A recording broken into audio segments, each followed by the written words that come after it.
Well, hello. Got a new setup here, new house, and I cannot for the life of me seem to work out a place to film that kind of works. I'm just gonna roll with this for now. I know it's a little bit plain in the background. I could probably do with the plant up there, and you can't even see this picture here. Leave it with me, I will work on it. I also kind of weirdly feel like I'm sitting super low down, but we'll make it work. We'll make it work. We're back on YouTube. I feel like I took a big hiatus. I haven't filmed a video like this for quite a while, so it's so exciting to be back. To be honest with you, I've just been super busy. I was away a lot traveling for work. I have moved house and lots of things have been going on, and YouTube just took a little bit of a toll, and I kind of got in my head about it. Are we surprised? No, we're not surprised. But I'm back and I'm excited, and today's video is one that I've been wanting to make for a while, which is the things that no one tells you about weight loss. And obviously I feel like I'm well versed in this because not only am I a personal trainer and I work with a lot of people who are going through a weight loss journey or it's their goal to lose weight, but I also lost a significant amount of weight. And boy oh boy, do I feel the ramifications of it every single day. I'm not gonna go into my background because there are tons of videos on my channel where I talk about all things weight loss related and my journey. But just in case you've never seen me before by any chance, I lost around 30 kilos, actually over 30 kilos, which is around 60 pounds, 4.5 stone if you're in the UK, because we use weird measurements. And I lost that about, I think it's edging on 10 years ago now. But not only did I lose weight, I kind of changed my entire life, because I went from being somebody who wasn't active, wasn't interested in sports, nutrition, health, fitness, was terrified of PE growing up, to somebody who actually works in this sector, which doesn't even compute. I still struggle to get my head around it. So I very much have ridden the roller coaster of emotions that come with a weight loss journey and everything after. So these are not only coming from things that I have observed and obviously work in, but I would say more so, these are things that are coming from my own experience. And number one, we're gonna start off with the one that I feel like is the most important and also the least spoken about, and that is that weight loss does not equal happiness. Now I know I've talked about this a few times. I made a video once about the negative side of weight loss, and like I said, I experience the ramifications of weight loss every single day, and this is 100% one of them. When I wanted to lose weight, I wanted to lose weight because I hated what I looked at in the mirror. I used to cry, I used to not be able to fit into any clothes. I really genuinely thought if I just physically took up less space, I would be so much happier. And so I lost weight and I went through the whole process, and for a little while I thought I was happier, but then I very quickly realized that all the problems that I had were just still there. In fact, the longer it's gone on, I feel like those problems, those insecurities, those issues, all those sort of little things have actually intensified and got worse when I've weighed less. And after a couple of years, I kind of worked out why that was. And that was because gaining weight was never really the issue. That was simply a symptom of a deeper cause that I wasn't even aware of. And those were the things that needed addressing. So if you want more information on this, I've got an entire video on it, so I would definitely recommend checking it out. I will try and remember to link it below. We will see if that actually happens. But ultimately, it's about digging deeper and realizing that physically taking up less space won't change your opinion on your body, won't change your insecurities, won't change your life in any significant way, because you will still be the same person. It's a bit like traveling to escape your problems.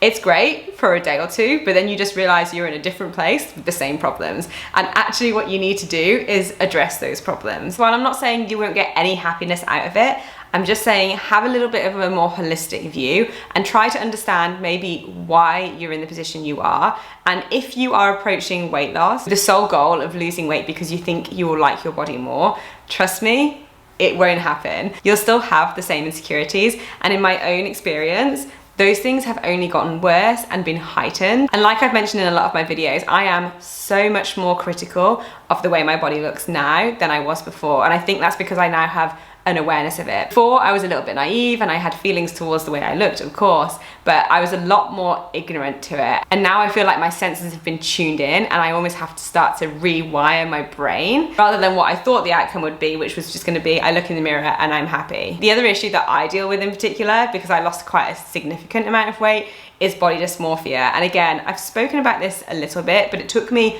a lot of time to realize that I actually struggled with body dysmorphia, and it's a really hard one to explain unless you've been in that position. But I often don't recognize myself. And it sounds crazy to say, but I'll see my reflection and I won't think it's me. I'll think it's somebody standing there, but there's no one there. I buy clothes in sizes that are too big or too small. I don't really have any genuine understanding of what my body looks like. And I really can only describe it as just being mentally exhausting and it's really frustrating as well. So sometimes I feel like I'm banging my head against a brick wall, but we are getting better slowly but surely. On a slightly different note in regards to this point, I feel like societally there's this idea that obviously smaller equals healthier. And again, I want to dispel the myth that that is necessarily the case. Obviously, you can draw faint lines and say somebody who is a healthy weight will probably have better health outcomes than somebody who was morbidly obese, let's say. However, we have to look at it again holistically. Health is not just your health markers like your cardiovascular health or your blood markers. It's also things like your mental health, and that is extremely important.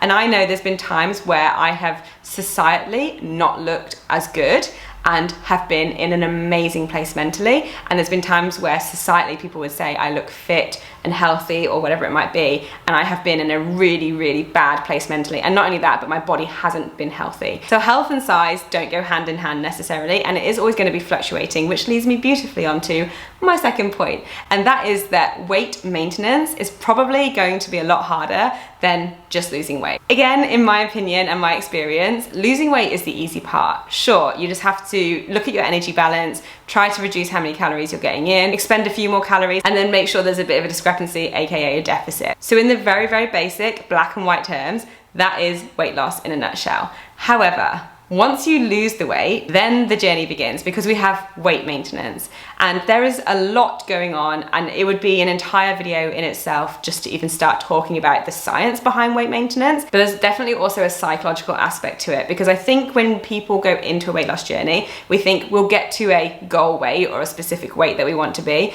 and then we'll just stay that way forever. But that's not how our bodies work. And so your weight is always going to be fluctuating. And sometimes those swings can be quite significant because life happens. There's been times where I've gained 10 kilos, I've lost 10 kilos, I've been able to maintain a similar weight for quite a long time. But for the most part, it's fluctuating quite a lot. And I recently made a vlog video where I'd said I'd gained weight, and it's a really, really good thing that I gained weight. And if you go and watch the video, you'll understand why. But I've probably gained, I don't even know because I don't weigh myself, but I would guess around 7, 8 kilos, something like that. And there's been times where I've been significantly heavier than this, but not back to my original weight. There's been times where I've been a lot lighter as well. And these things are constantly changing. You know, whether you are stressed, whether you have been on holidays a lot, whether you are working a lot, what time of the year it is, what time of the month it is, whether you're really happy, whether you've been really sad, all these different things have so many impacts on our appetite, on our training, on our movement and our bodies.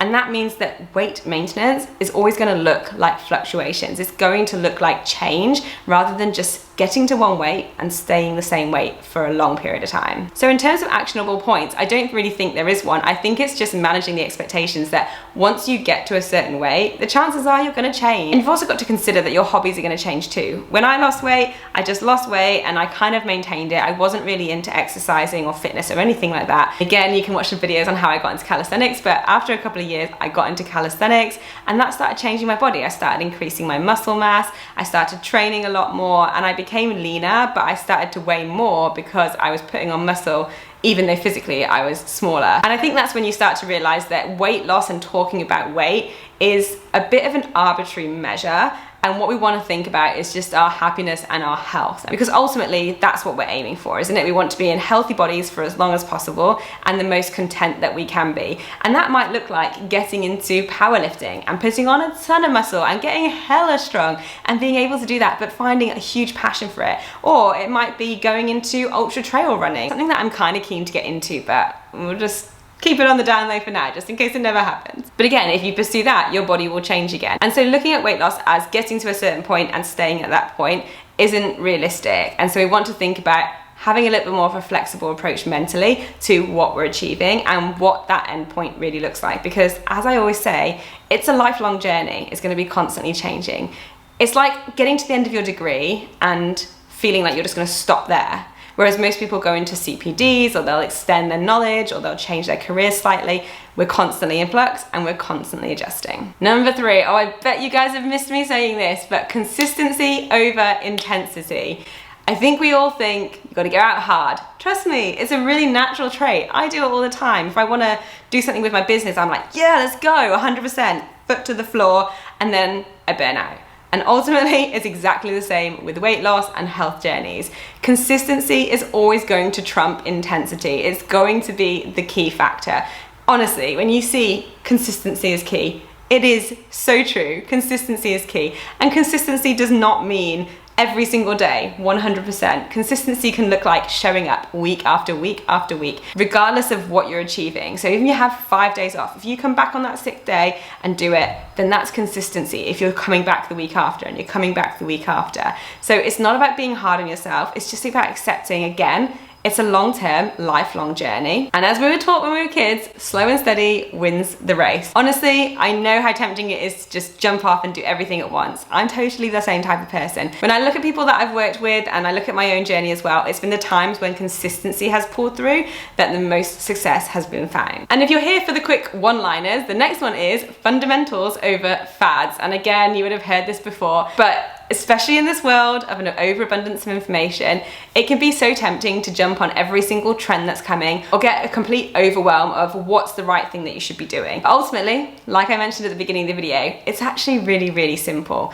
You don't need YouTube, you don't need tutorials, you don't need a special diet, you don't need a specific type of exercise. In essence, it's about some very, very basic fundamental things that you have to just work out how it's going to work best for your life. And I know how scary it can be, and I know how overwhelming it can be when you're starting out because you feel like there's so much information that you don't know. But the key thing is honestly just take one step, get that ball moving, and you will start to learn so much about yourself and about everything that you need to know along the way. When I was losing weight, I had no clue about anything. I literally didn't have a clue. I went and bought some DVDs. I did the same thing over and over again, even though I couldn't do it at all. I couldn't even do the first 5 minutes. I just kept doing it.